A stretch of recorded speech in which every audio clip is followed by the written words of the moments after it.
আমি রান্না করেছিলাম ফুলকপি রোস্ট। এই রেসিপিটা কিন্তু রুটি কিংবা পরোটার সাথে খুব দারুণ লাগে। তো তার জন্য এখানে আমি ২ টো ফুলকপি ভালো করে কেটে ধুয়ে নিয়েছি। আর এখানে আমি একটু ফুলকপিটা ভাপিয়ে নেব। তোমরা কিন্তু চাইলে এটা একটু ফ্রাইও করে নিতে পারো। তো ফুলকপিটা আমার ভাপিয়ে নেওয়া হয়ে গেছে।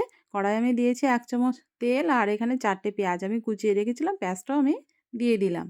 একটু নেড়েচেড়ে দেবো এবার ১০ থেকে ১৫ টা কাজু বাদাম আর ২ চামচ চারমগজ আমি ভিজিয়ে রেখেছিলাম সেটাও দিলাম আর ৪ টে কাঁচা লঙ্কাও দিয়েছি সাথে। পেঁয়াজটা আমার একটু ভাপিয়ে নিয়েছি যাতে পেঁয়াজের কাঁচা গন্ধটা না থাকে। কড়াইয়ে আমি দেবো এবার ২ চামচ তেল, সাদা তেল আর দিয়েছি একটু বাটার। এবার একটু ফোড়ন দেবো তার জন্য আমি দিলাম লবঙ্গ আর একটু দারচিনি। আর এবার আমি দেবো ১ চামচ আদা বাটা। আদা বাটাটা দিয়ে কিন্তু সুন্দর করে মশলাটা কষে নিতে হবে যাতে আদার কাঁচা গন্ধটা চলে যায়।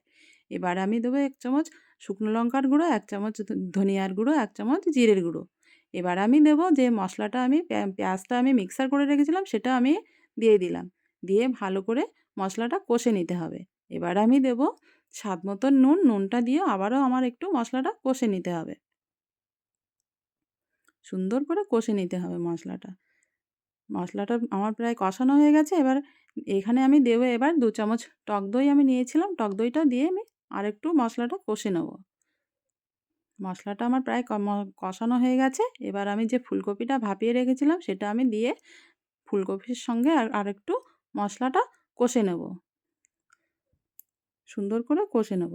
ব্যাস মশলাটা দিয়ে আমার ফুলকপি কষানো হয়ে গেছে। এখানে আমি দিয়ে দিলাম ২ বাটি মতন জল। জল খুব একটা বেশি দেবো না যেহেতু ফুলকপিটা ভাপানো ছিল। একটু ঢেকে দিলাম ১০ থেকে ১৫ মিনিট একটু হালকা আঁচে ঢেকে দিলাম। ব্যাস তরকারিটা কিন্তু আমার রেডি হয়ে গেছে। কত সুন্দর লাগছে দেখতে। এবার আমি দিলাম একটু গরম মসলা।